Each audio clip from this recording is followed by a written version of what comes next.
Hey everyone, this is Tim from YourSixGaming. Today in this video, I'm going to show you how to attach the stand to your PlayStation 5.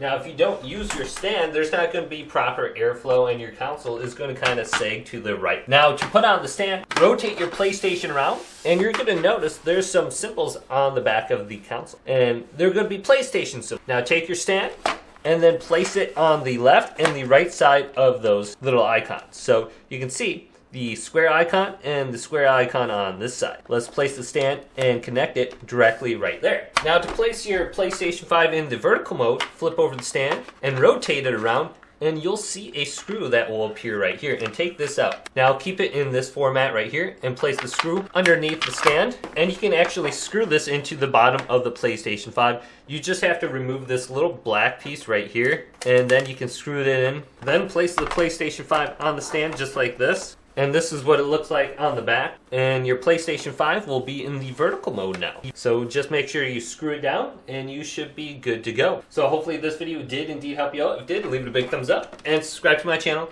down below for more tech up videos coming up next on YourSixGaming.